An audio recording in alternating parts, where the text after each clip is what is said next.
Hello and welcome to this special episode we are calling Are the Market Cycles Broken?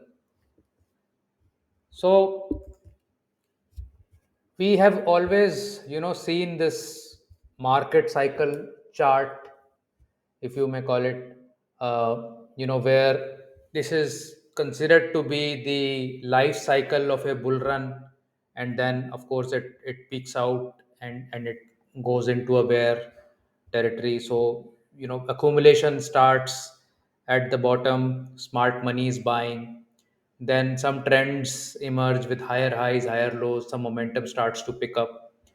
Then there may be some shakeouts that happen, weak hands are selling off. Again, momentum builds up once those who had to be shaken out get shaken out, and we, go towards some extreme in sentiment. Uh, Again, some extreme happens and a bear trap. Maybe some narrative is built around, valuation is already running too far ahead, or some end of cycle is coming from premature fears that we have ended the cycle and we've possibly reached here while we are only here. And then the real leg starts up, which is the euphoria phase, where once we are beyond this point, there is renewed optimism. A lot of people feel the fear of missing out, and everybody's grandmother wants to invest in the stock markets.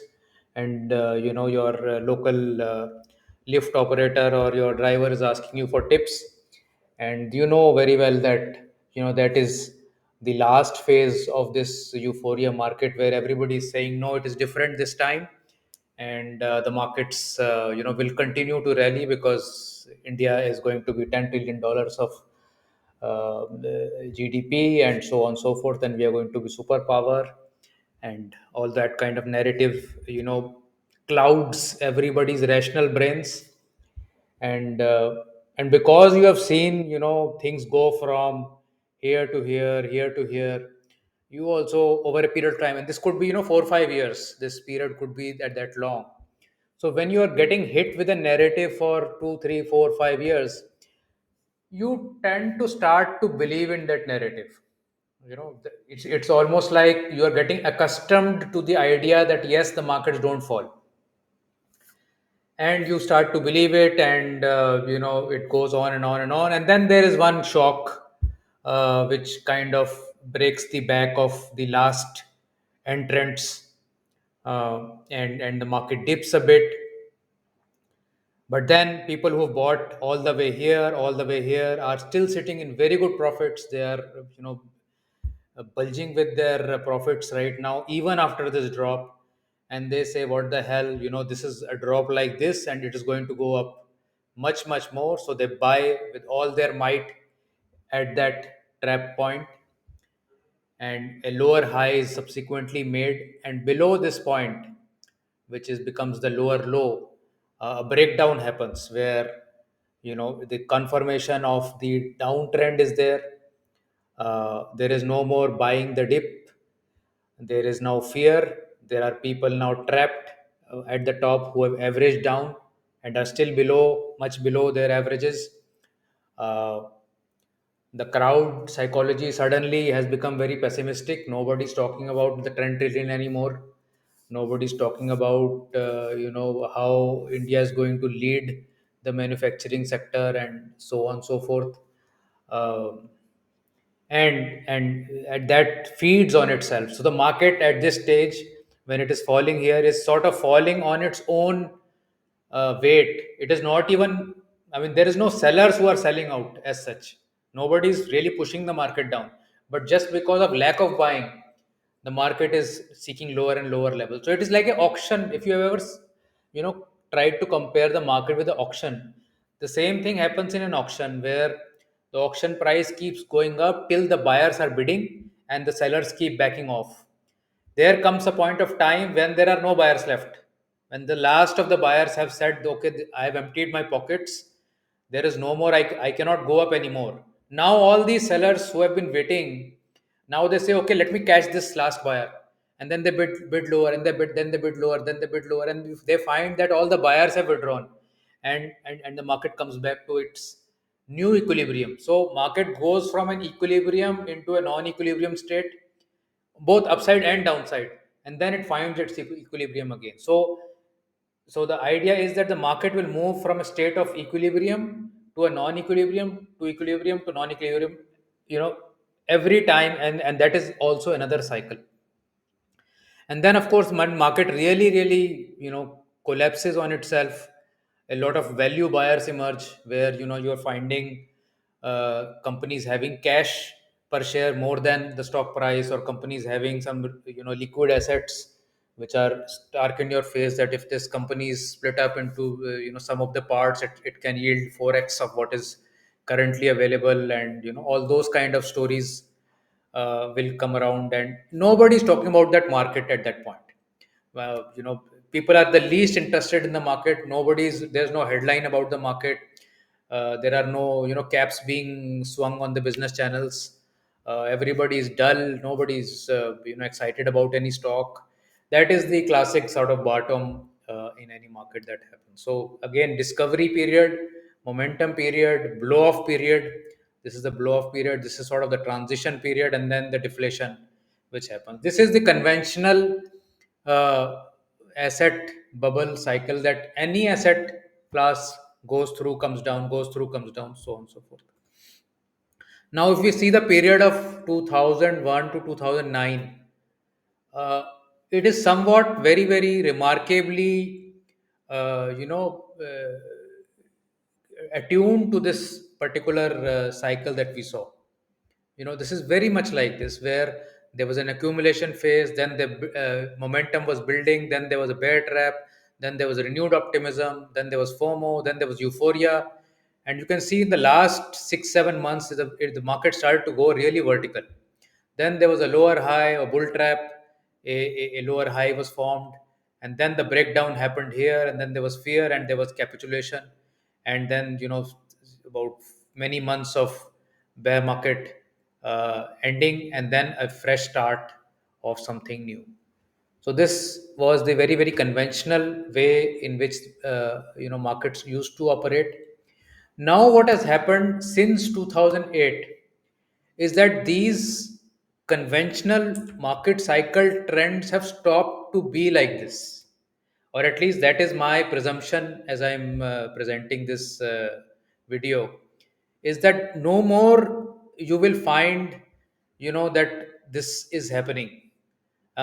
Since 2008, we were here in 2008, where we had euphoria, despair, euphoria, despair.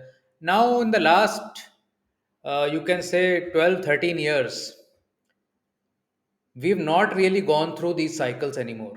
So we do get to some euphoria, and we do come off it, but it does not go the entire way. It does not go to a bear cycle. It does not spend 3 years in a bear cycle. It does not go to a point where people find nifty stocks at p less than 10.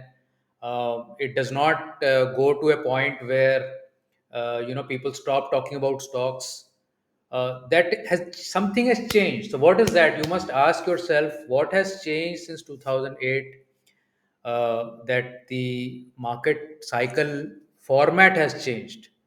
And to my knowledge and to my thinking, and I could be wrong on this, I think it has all to do with the kind of money that has come into existence since 2008. So if you combine all the money every central bank had issued in 2008 till 2008, and see the quantum now, it has gone several folds.